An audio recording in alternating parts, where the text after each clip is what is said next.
जानिए भगवान श्री कृष्ण 17वें अध्याय में अर्जुन से क्या कहते हैं।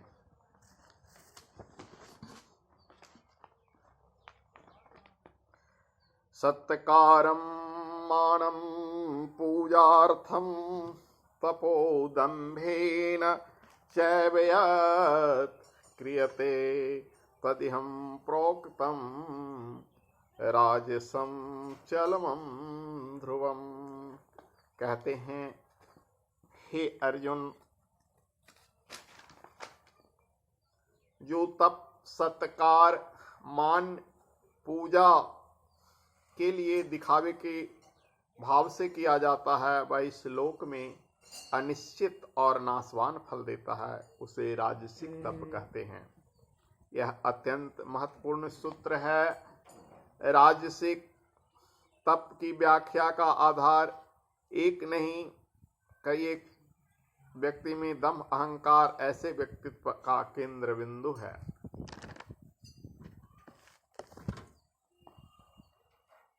जिस तरह से सात्विक प्रवृत्ति वाले मनुष्य के व्यक्तित्व के केंद्र में श्रद्धा का समर्पण है, वैसे ही ऐसे व्यक्तित्व केंद्र में दम अहंकार है, इसलिए उस तप को अहंग प्रदर्शन के माध्यम बन जाता है। ऐसा व्यक्ति फिर तप करता है ताकि लोगों से सत्कार और मान इज्जत की प्राप्ति हो। इसलिए भगवान कहते हैं कि ऐसा तप को दिखावे के भाव से किया गया राजसिक तप कहलाता है। यदि हम ध्यान से देखें तो समाज की रीति ही ऐसी है। समाज के किसी व्यक्ति को सफलता का आकलन बाहरी आडंबर, बाहरी प्रदर्शन के आधार पर किया जाता है। जब जीवन एक प्रतिस्पर्धा में बदल जाता है, किसी के पास नौकरी है, यह महत्वपूर्ण नहीं कि वो दूसरों से बेहतर है, घर के दूसरों से बड़ा हो, पैसा औरों से ज़्यादा हो, समृद्धि अन्य की तुलना में अधिक दिखे, ये आज एक दिखावा, एक परिपाटी है। इस भाव से व्यक्ति जैसे तपस्या करता है कि हम तपस्वी हैं, तपस्या को अहंग प्रदर्शन का माध्यम माना जाता है। उस व्यक्ति के अनुष्ठान में क्या कहूँ, जैसे चांद्रायन तप मैं 8 करूँ, उसके माध्यम से हमारा परिष्कार हो पाया या नहीं, यह महत्वपूर्ण प्रश्न नहीं है, बल्कि यह बन जाता है कि हम सबसे ज़्यादा तपस्वी हैं कि नहीं। इसलिए भगवान कृष्ण पिछले अध्याय में कहे हैं, दंभो दर्पो अभिमानस्य क्रोध पारुष्यमेव च अज्ञानं चाभिजातस्य पार्थ संपदा आसुरीम।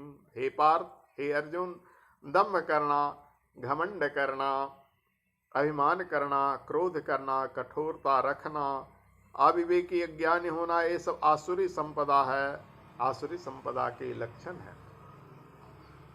समान बड़प्पन, प्रतिष्ठा आदि प्राप्त करने के लिए अपनी वैसी स्थिति न होने पर भी वैसी स्थिति का प्रदर्शन करने का नाम दंभ है। लोग सद्गुणों एवं सदाचारों को लेकर दंभी हो जाते हैं, अपने को धर्मात्मा, साधक, गुणवान आदि प्रकट करते हैं। अपने में श्रेष्ठ गुणों को लेकर वैसा आचरण दिखाना, ये सद्गुण को लेकर किया जाने वाला दंभ है।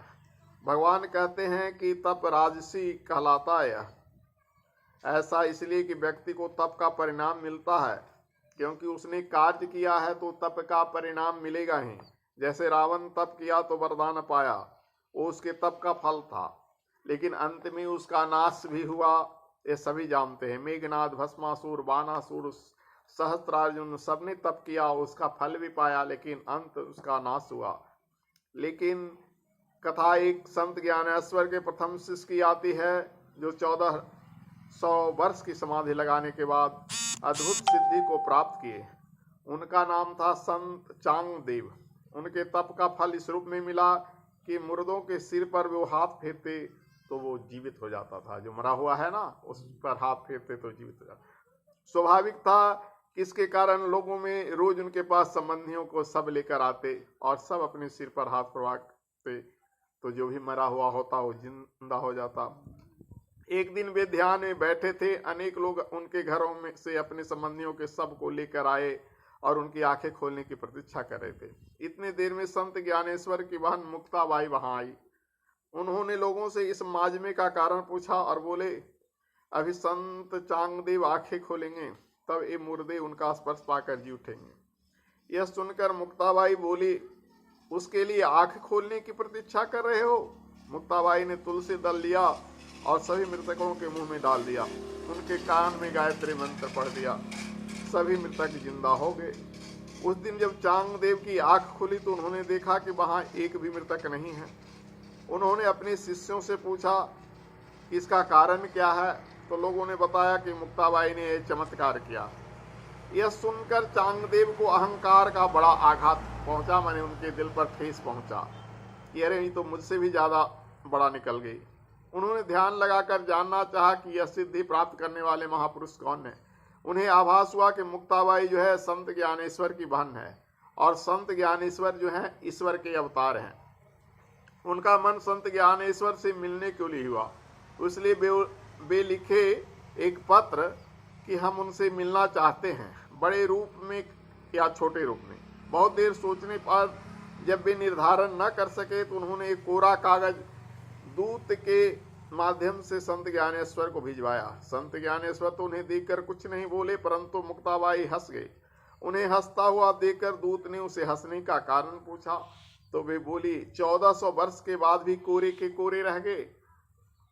कोरा कागज भेज दिया। यदि ज्ञान होता तो यह भान होता कि संत ज्ञानेश्वर कौन है। माने कुछ लिखना चाहिए, आदरणीय, बड़े को आदरणीय लिखा जाता है, अपने बराबर को आत्मीय कहा जाता है, छोटे को प्रिय कहा जाता है, तो कुछ तो लिखते। यह सुनकर चांगदेव को और चोट पहुंची। उन्हें लगा कि अब मिलना जरूरी है। वे संत ज्ञानेश्वर से मिलने के लिए गए।